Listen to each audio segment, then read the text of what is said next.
Now, when we start, what I'll ask you to do is give me your name, spell it for us so that we got it correct on the copy, and give me your date of birth and the location where you're born. After that, then I'll ask you about your parents and then your grandparents, and after we get some information about that, then we'll begin to move back to you and to your life, and starting when you were small up to try to bring it up to the present time. Okay? All right. We're rolling. Would you give us your full name and spell it, and give us also your maiden name? My name is Carol Jean Metoxen Lopez. Lopez is spelled L-O-P-E-Z, Metoxen, M-E-T-O-X-E-N. My date of birth is June 29, 1932. I was born in Neenah, Wisconsin, at Theda Clark Hospital. Okay, give us the names of your parents and your mother's maiden name. Okay, my dad's name was Edison Metoxen. My mother's name would be Evelyn Baird Metoxen. Her father was Jefferson Baird. And your grandmother? My mother's grandmother, I never did get to know. She was already deceased. I think she probably died when my mother was not finished with high school. So I think then my mother had to go to work. Do you remember her name, though? Her name would be Sophie, and her maiden name would have been Adams. Okay. All right. On your father's side, can you On give my us their names? father's side, that would be Ida Skedendor Metoxen. And the grandfather? His name was Jameson Metoxen. Okay. Now, do you remember your anything about either one of your grandparents? Well, my grandfather, Jefferson Baird, we did live with him a short time, like before he died, probably a couple of years. And that was at his home, on his property, which is on J, or Riverdale Drive. I think he must have been in his early 70s when he died. He died like a week after his last sibling died. That would be my Aunt Sarah. So he died exactly a week later. Now, you say on J. How far out of Oneida on J would that be about? Oh, probably more than 5 miles. Well, 5 miles towards Pembroke Park then, huh? Towards Pembroke Park. Okay. And it would be, you would cross Overland if you were going from Oneida. Okay. Yeah, not too far from there though. Right in that area. Mm-hmm. That's all grown up with new housing right now, right? Well, yes, And that's where the golf course is, right. in that area? Yeah, we're like at an angle from the golf course. Okay, okay. Now, did you spend any time with your grandparents? I did. When we were kids, we lived in Neenah, and part of that time we lived in Menasha. And but we were out here at Oneida every single weekend. We'd never stayed in town, so we were out here. We playing out by my grandpa's house. It was mostly where we came. But from there, we did visit, and that was the thing. It was important, like to visit different relatives. We would visit, especially my dad's sister. Her name was Eva, and she's also deceased. Everyone in my father's family is gone. Well, my mom's too now. No, she has one sister left. But we would come out here every weekend, and then on Sundays it would be that we would go visiting. We would visit different other relatives out here. And that would be including occasionally, like Lois's family. Her mother was Irene, and that would be my aunt, Which she was a my Metoxen. dad's brother, yeah.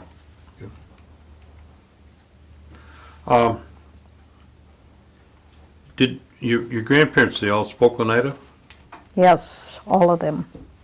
And my parents, too. Your parents also? My parents both spoke Oneida. Okay. But we lived in town, and so us kids, we didn't really learn Oneida.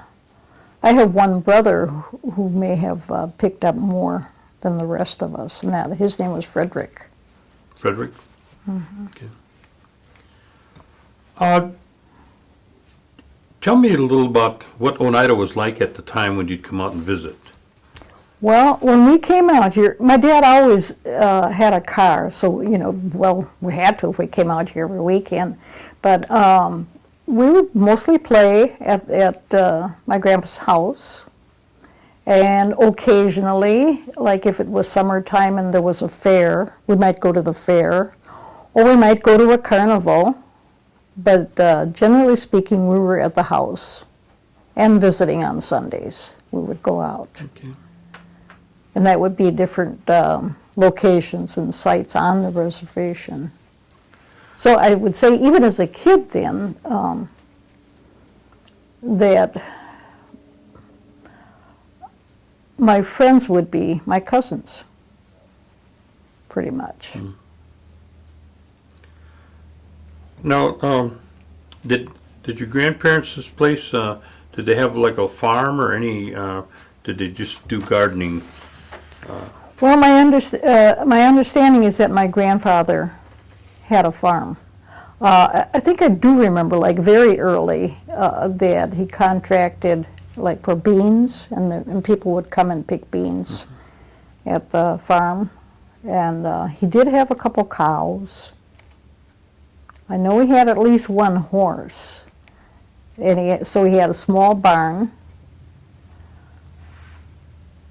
where he kept the animals, and there was a pasture in back of the house. It was kind of up the hill, and he would go up there and milk the cows in the evening, well, in the morning too, but usually we weren't there then, or I didn't see that very often.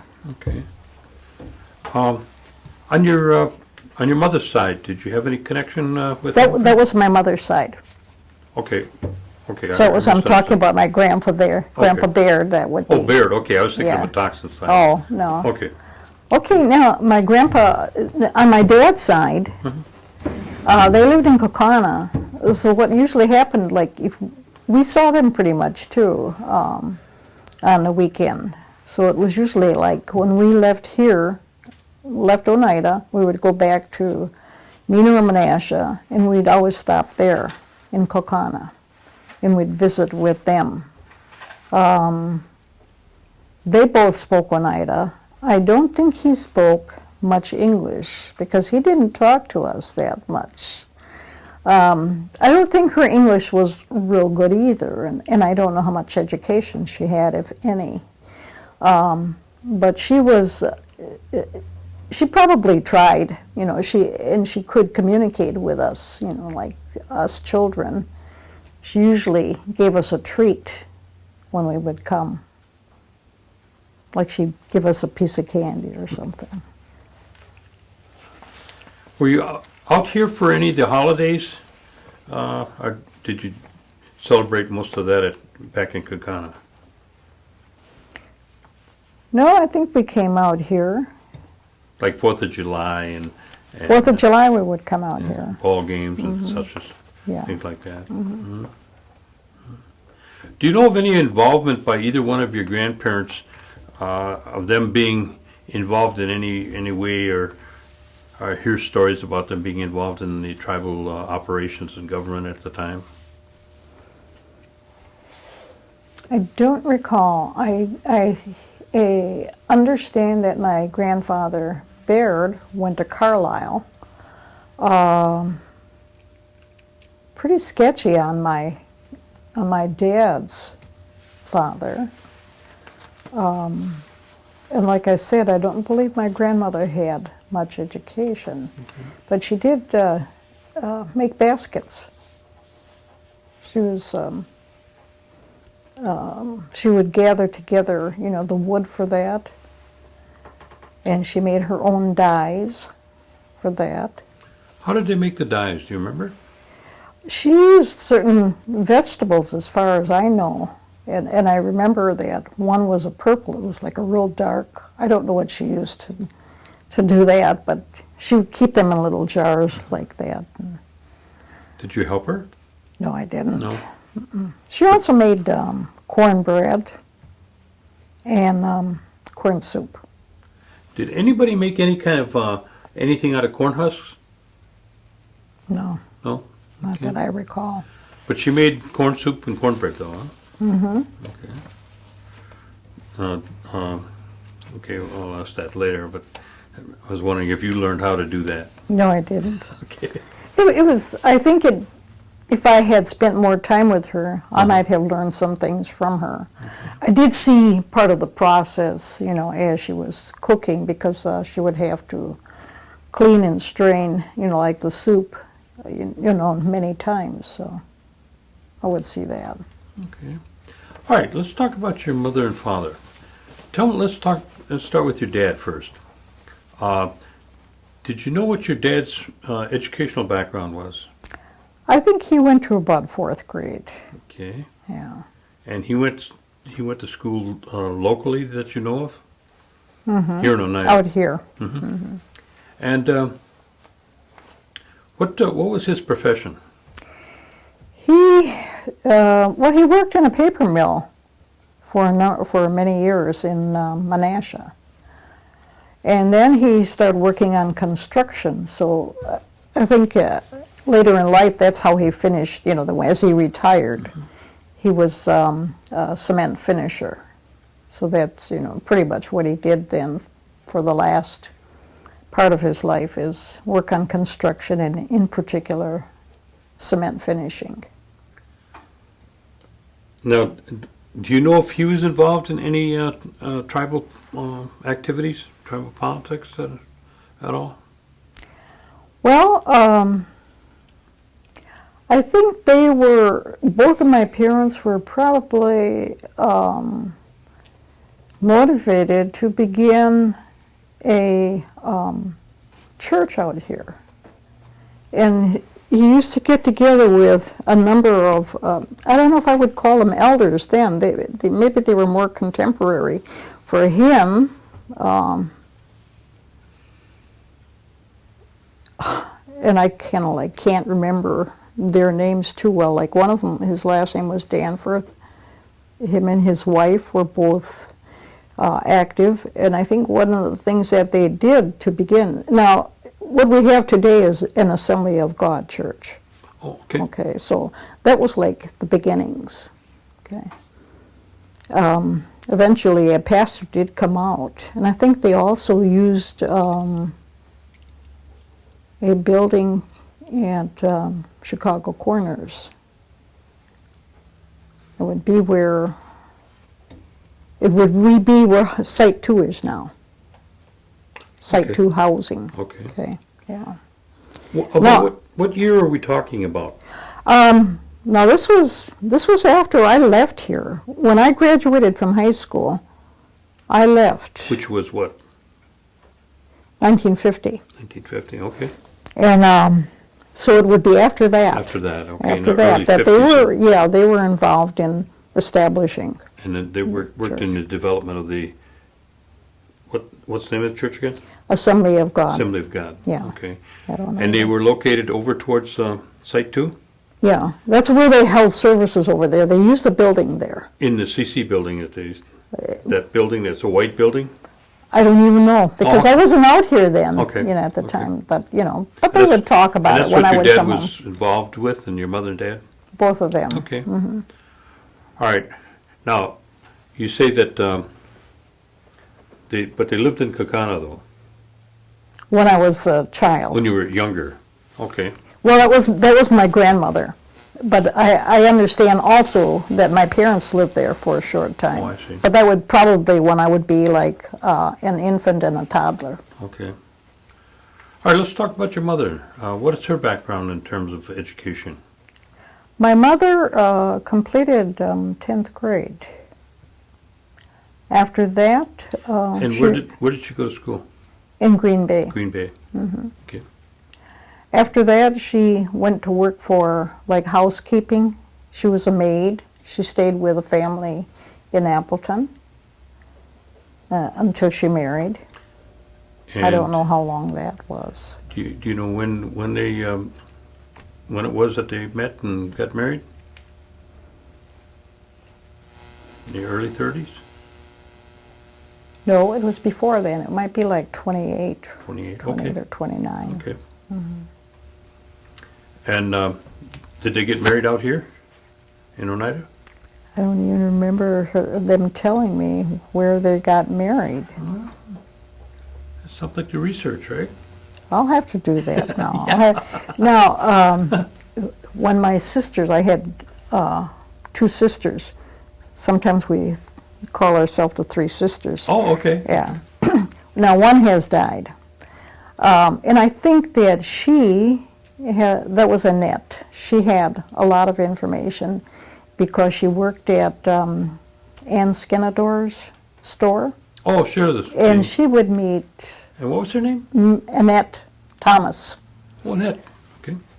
She met so many people.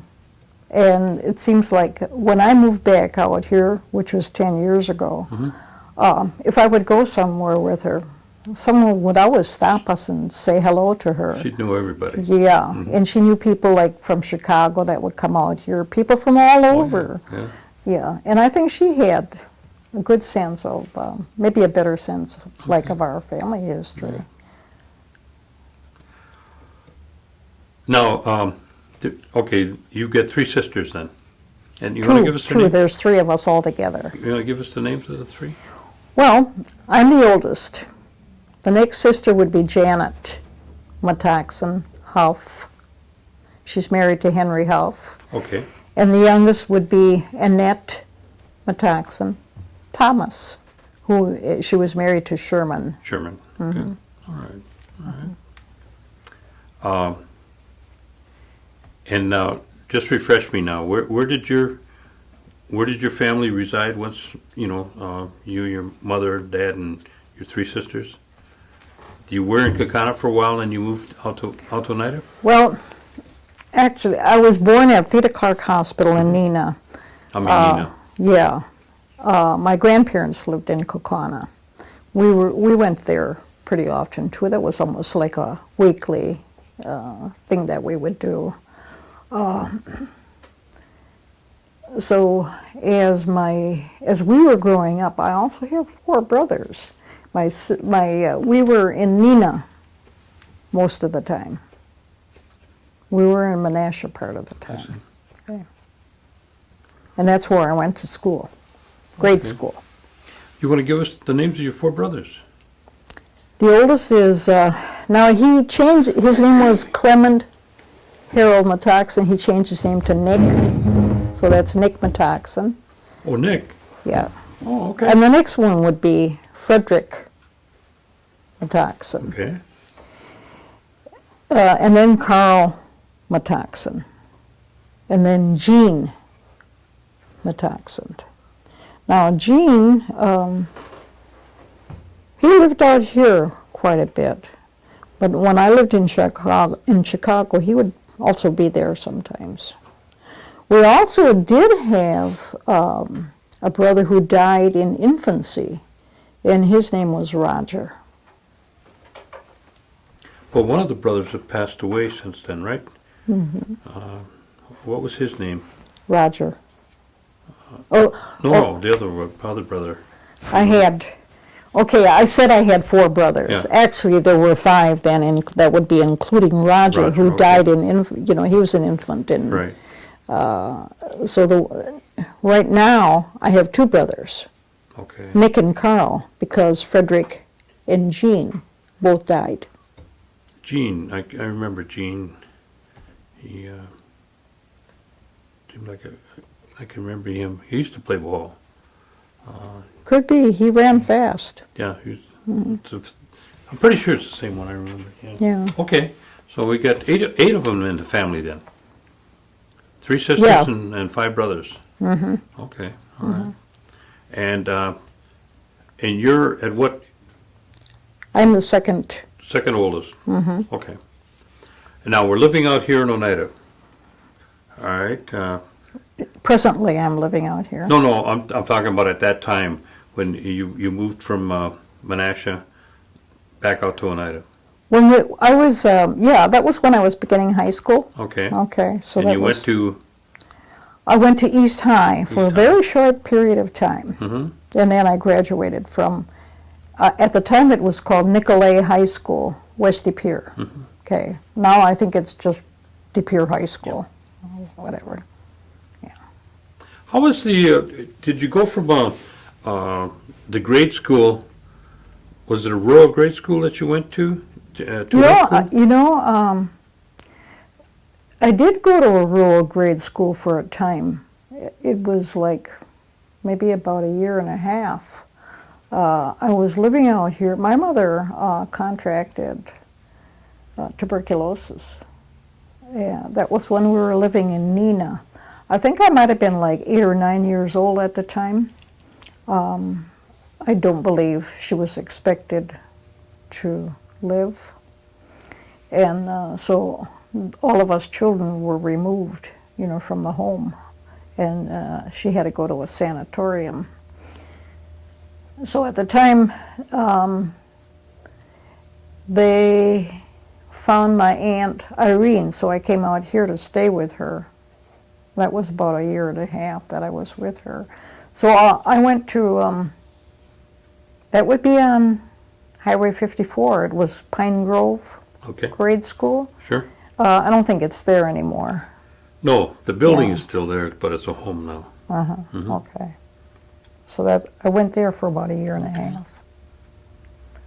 Then I moved back to Menasha when my mother came. She did get well, and she came back home, and I was the first one to go back home with her. That was because I was the eldest daughter, and they figured I could help her the most. So, and the other two girls were at Sparta, Wisconsin. I think it would be some kind of a state school for probably because their families couldn't take care of them, so I don't know how it was. Okay. Yeah. But I know it was a state school. What do you remember in terms of the holidays, like Christmas time? Well, I do remember, especially, like before my mother got sick, when we lived in Neenah, we would be home for the holidays. There wasn't turkeys then, it was chicken. So she would roast chicken. But we all got, now we didn't get, like big presents. I look at my grandkids now, or the great-grandchildren, and the things they get, oh. But we all got, we would get one gift, and then we would get a stocking. There would be a tree. I think my parents probably put the tree up while we were sleeping. And then we would have a stocking, and there would be there would be fruit in there, a big orange, a big apple, some nuts and candies. But we were together. And I do remember us as family being together. That was important. Do you remember any other holidays that you celebrated? Well, we were out here usually 4th of July. I remember that. Did you ever come out during New Year's? I don't know. I would imagine that was how it felt, however it felt. Like if it was on a weekend, we'd be out here. But I don't think we celebrated the New Year. Maybe my dad did. Okay. Okay. Now, again, did your parents talk about any of the old stories or anything like that from around when they were young and that they might have shared with the kids about Oneida? I think my mother talked about, mostly about, just about life in general, and the fact that on their property, they lived in a log cabin.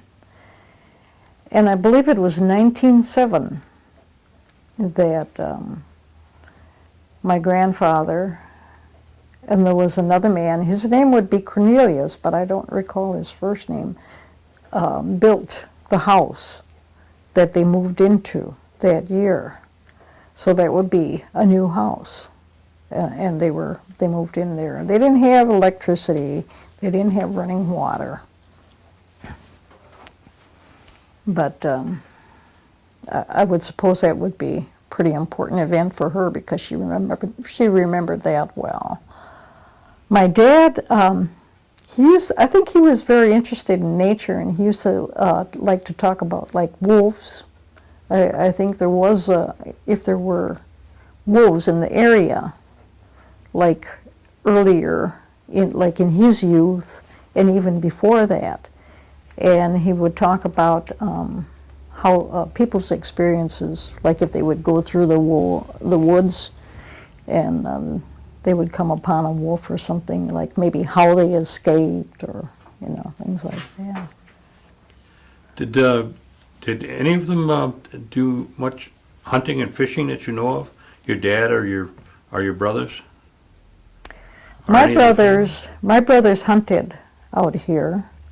I wouldn't call them deer hunters, but they hunted small game, and sometimes they would cook that. They would cook it themselves and eat it.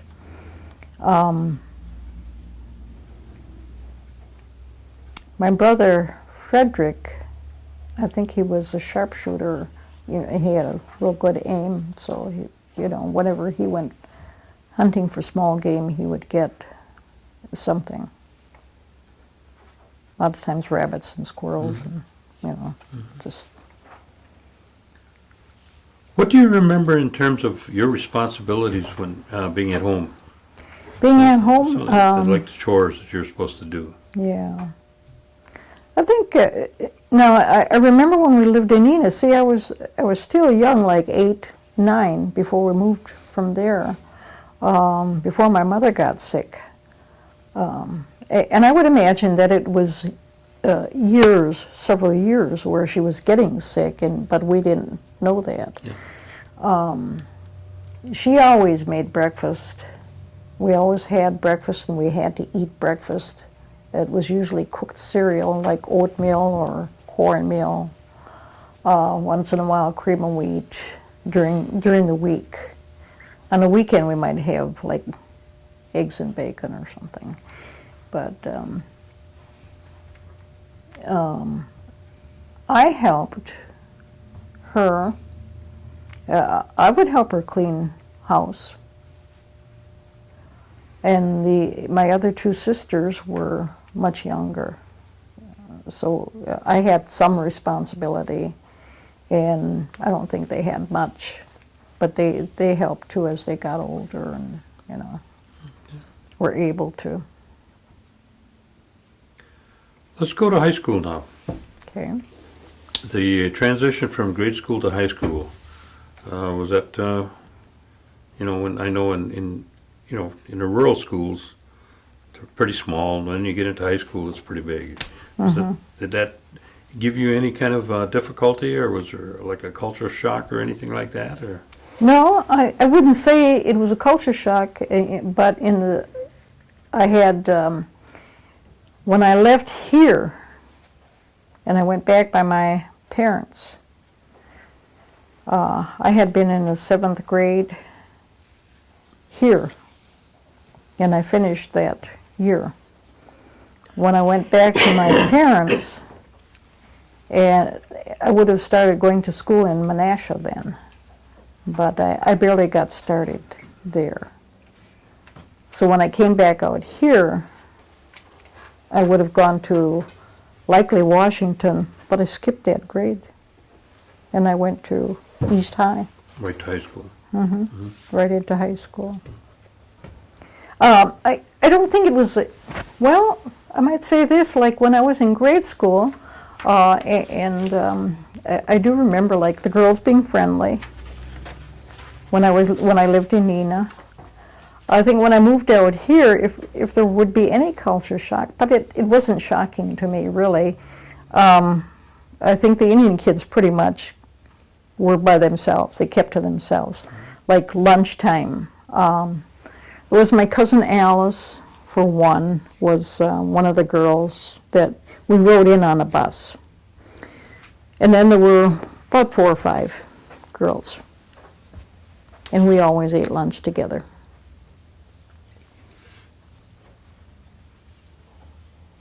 And we did, they did take us in on probably Friday nights, like for basketball games. So that was nice.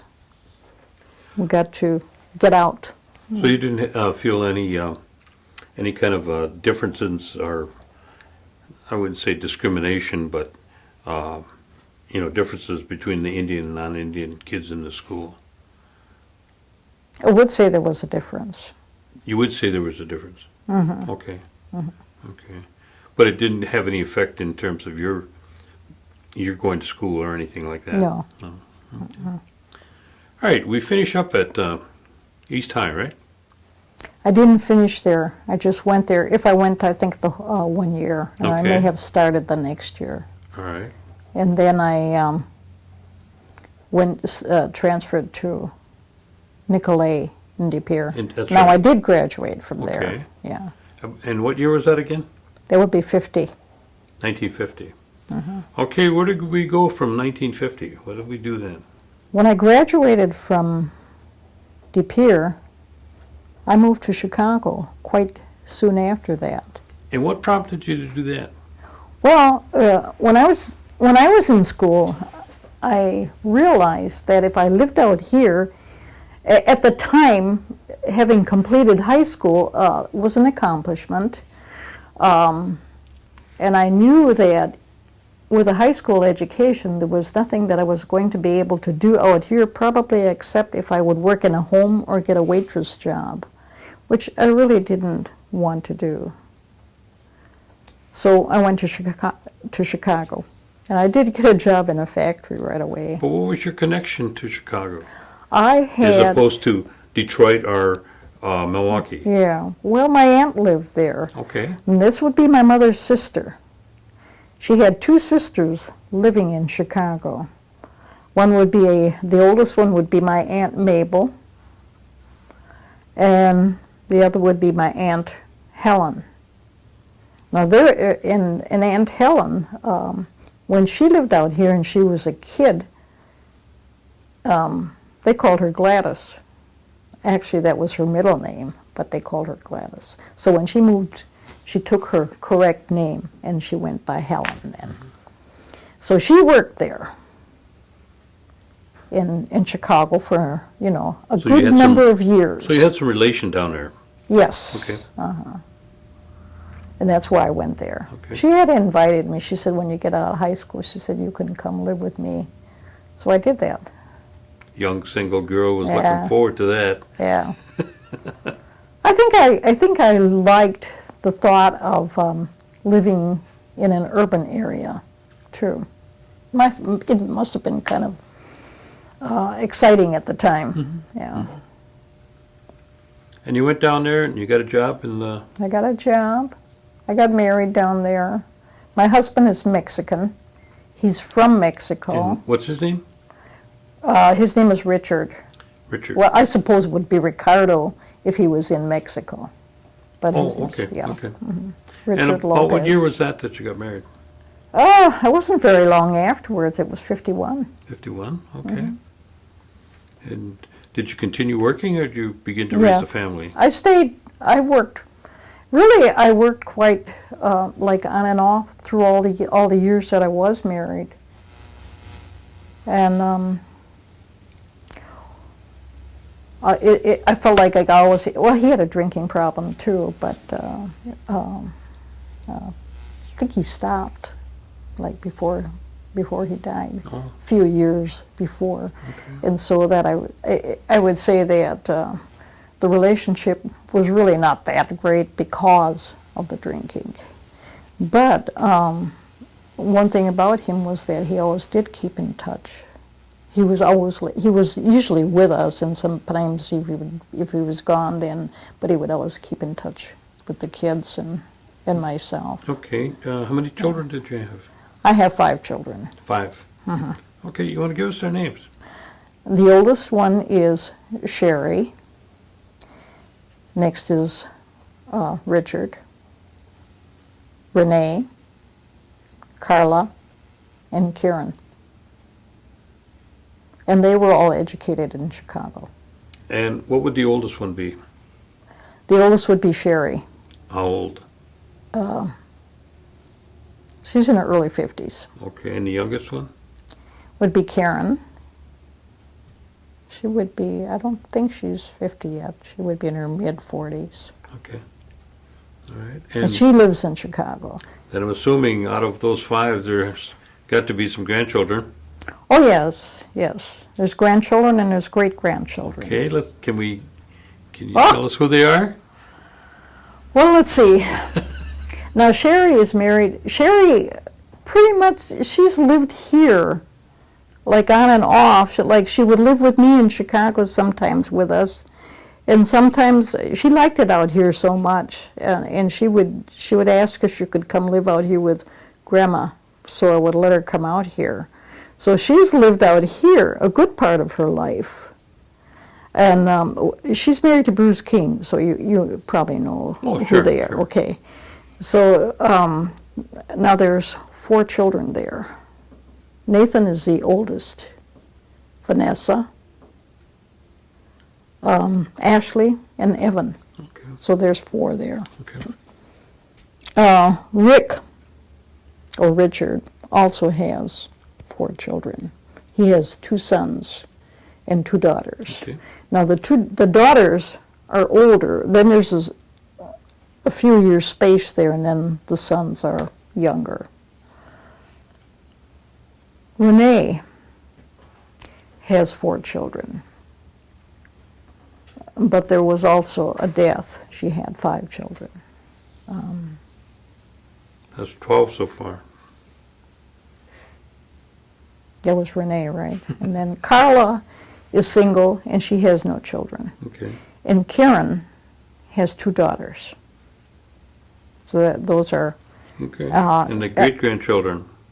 yeah, the great-grandchildren. Oh, let's see. Well, Sherry doesn't have grandchildren. Renee has 2. She has 4, I believe. Now even in Chicago, we always kept we used to go to the Indian Center there, and so we always were in touch with tribal folk, so we do have some of these great-grandchildren have heritage with other tribes. Menominee, Winnebago, mostly. And then now I have great-grandchildren. My son Rick's great-grandchildren would be Oneida and Winnebago, mostly. And I think there's 2, 4, there's 5 there. Did you ever get them all together? I was together last night with quite a few. Oh, is that right? It would be my son's Rick's daughter's son birthday. So he would be a great grandchild. Now, in this child has Oneida, Winnebago, and Hispanic, or I would say Mexican heritage. So we have that. Wow, you got a handful. Yes, yes. I would say seldom that the whole family has gotten together. That could, I think the closest to that would be when I had an open house at my place. And that was, about 3 years ago. I see. Okay. So everyone is invited to come, like from Chicago. So those are my kids. Yeah. Came from Chicago. My granddaughters came, and there were no children then, but they came, and everyone here that was here, they all know each other. There are connections. There's an annual powwow in Chicago, and my son would often go to that powwow in Chicago, and he would meet his sisters there. He's only one son, so he would meet his sisters there at the powwow, and they would get together, and the kids would get together and chum around or play.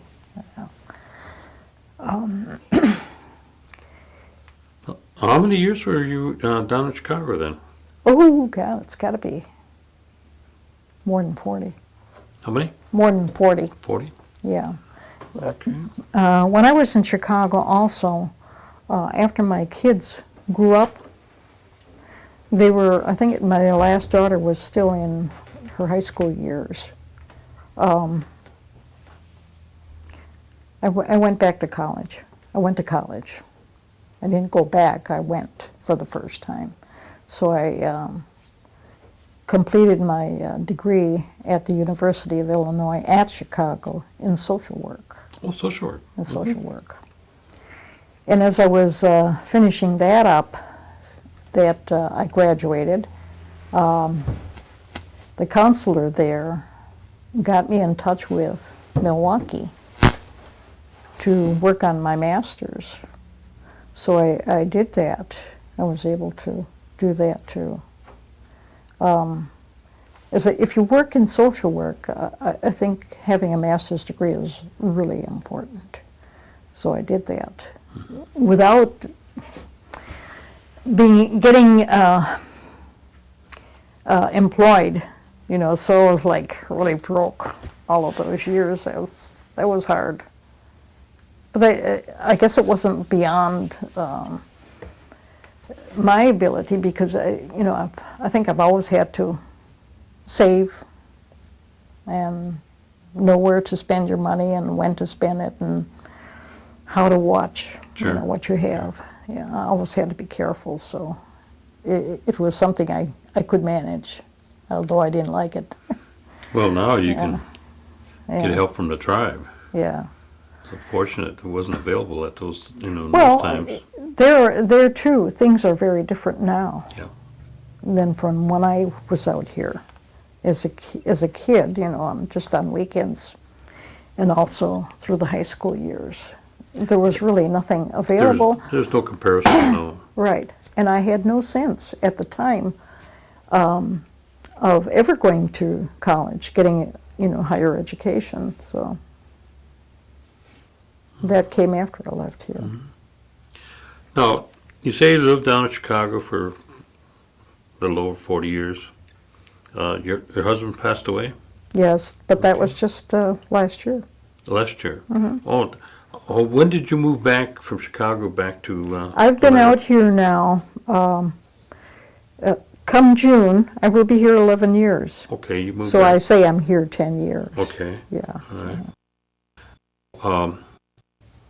And your children, a lot of them remain down, or some of them remain down in the Chicago area. Then. There are two Mhm. who are in Chicago. Okay. Now, when you came back, where did you reside? I came to my daughter's house. I stayed with her and her husband for about 6 months. And then I moved into what was my grandpa's house. That was run down, but I moved in there anyway, and I stayed there. And another thing that I did when I moved out here was apply for replacement housing. Mm-hmm. So eventually I did get that too. Oh, that Yeah. was good. So now I'm in a newer home then. It's a new home, essentially, for 3 years. Okay. And when you came back, you had your degree. Yes, your I did. master's? yes. Okay. What did you begin to do then? I applied at the Oneida Mental Health. Well, it would be social services, and I think within social services there were several areas that there was AODA was established here. There was Indian Child Welfare here, and there was a mental health program, I think, which was pretty small at the time. Now there may be about 9 or 10 people, therapists working there. But at the time there was only, let's see, George Camps was the either the director or the supervisor. And there was some affiliation with the Employees Assistance Program. And so, but this was mental health that I applied for a job as a therapist. And I've been working there ever since. Oh, yeah. I retired in February. I gave them a retirement date of January, and they said, well, you work till February 9th, that will make 10 years. So I said, okay, I'll do that. So I did. Oh. So exactly 10 years. So this past February, you've taken a different journey now. Yes, now I'm retired. Now you're retired. What are you into now? Well, I've been asked to do some work with some of the ladies. I think it's on a library, but I haven't started that yet. I have gone on just a few shorter kind of trips. I went to Canada. This is where I got this little pin. Oh, there's it. Got that pin there. We went into Canada and went on a train trip through one of the forests and canyons. It was Agua Canyon trip. And I go back and forth to Chicago. I usually go there for Thanksgiving to Chicago. I go by my daughter's house, my youngest daughter. And so all the family that's in Chicago gather together then at Thanksgiving. I see. Yeah. On rare occasions, my daughter Sherry will come. She was there last year. So it was pretty much everyone except my son. Tell me, where did they move Maxwell Street to? Maxwell Street? Yeah. I'm not sure where it is. But that was one thing my husband used to go there. That was my most favorite place in Chicago. Really? Oh, yeah. Yeah. Yeah. They do some of that yet, but what I don't know where it's understand. at. Yeah. And then there was a place on the south side by Mount Sinai Hospital. They had the best hot dogs in the world. I'm under not a surprised. viaduct. And it was just, man, every time I went any place near Chicago, I had to go into town and get one of those hot dogs. Yeah. And then I know there was a whole mess of Indians up on the north side there, Yeah. Diversey and around. And further north. Yeah. Yeah. A lot of taverns that they used to hang out in up there. Oh. But that was back in the 50s. But tell me something. You hit on it a little earlier that when you were young, things were like this, and you didn't have the things that are existing now. Why don't you share some of that in terms of your insight, looking at it then and looking at it now, and what kind of benefits the youth have the opportunity to, go into now, which you didn't have at the time when you were coming up, and share that with us. I think as a girl and into my teen years, I was always interested in, furthering. I can't say it then because I didn't have the sense that I could go any further than high school. I did have the sense that I wanted to graduate from high school because that's what my mom said I had to do. So I did that.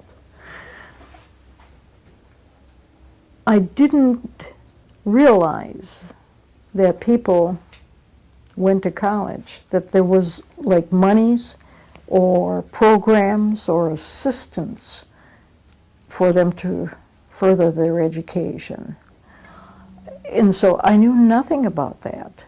It wasn't even something in my awareness. But once I did become aware, then I realized, now in Chicago there were supports, which is why I did get into college.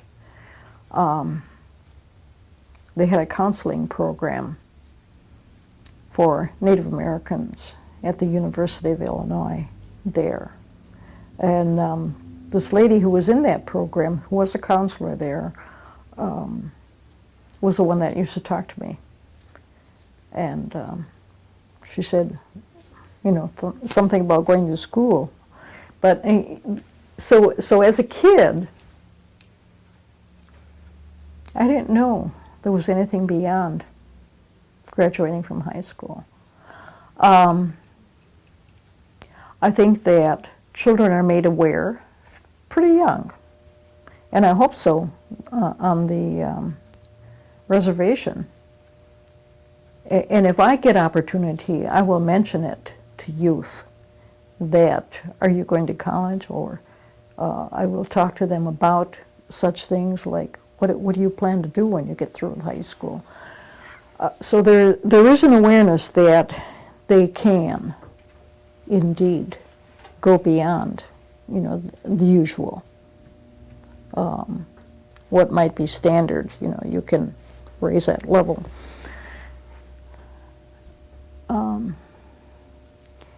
As far as the children now, yes, they have that opportunity. There may be some that still aren't aware that they can do that. Because we have the higher education office. I don't think it's that easy. I think you have to have something like within yourself, and your family has to have some knowledge. Everything that you have helps. If your family knows about higher education. Now my daughter Sherry went to school before I did. She was going through college. But when she went to college, she was the first one in the family. No, she wasn't. My brother Carl went too. He graduated from college. He also has a master's degree. His is in education. He pursued his in Minnesota, but I think he learned about that when he was in service. But anyway, my daughter was the first one in our immediate family who went. And I didn't really know anything at the time about how do you get started into this, but she pursued that. She went and she got the information, and then she went to Oshkosh, and she graduated from there. I think she has another degree also in business. So. But anyway, she was the first one in the family. But so there was that awareness then. I think increasingly as the world became a little larger and we had access to more knowledge just about going beyond certain borders. So, you know, with the awareness. Okay. And I would, if I were in that position, I would encourage children to begin like very young, to learn, to study certain things. Science, math is important too. Yeah. Very good. That wasn't so hard, was it? No. Is there anything else that you want to share with us that I may have overlooked? Well, if I would think about it, you know, I think, of course, I've been in counseling, you know, with many people that are here. As I do counseling at Oneida, it's not just Oneidas. There are other tribal members too, and that's why I say, if I have that opportunity, and I have worked with youth too, in a limited way, but when I get that opportunity, I do encourage them you're going to graduate from high school, and what are you going to do after that? Sometimes they may speak of, well, I'd like to become a policeman or get some skill. Well, then I would encourage them then to attend a community college. And some I have seen that are very bright, and I would like to encourage them, go back to college. But it's not there, in their mind's eye to go and do that. But so I just kind of feel bad about it. But nevertheless, I tell them I know you could do it. Their time may come. Yeah, and there are a few who will do it. But so I would urge them, get your education, establish. Family is very important. Your faith is important, that you have this belief, in God. Or if they choose another faith, Sure. then that whatever faith they have, that it helps them. So there's not just one part to your life. There's so many areas that need to connect in order for you to be a well-rounded person, and you go on and achieve whatever you need to. By the way, when I was in Milwaukee in the master's program, you were a visiting person there. Oh, was it? Yeah, in one of the classes that I had. Oh. Yeah, I remember that. Well, thank you.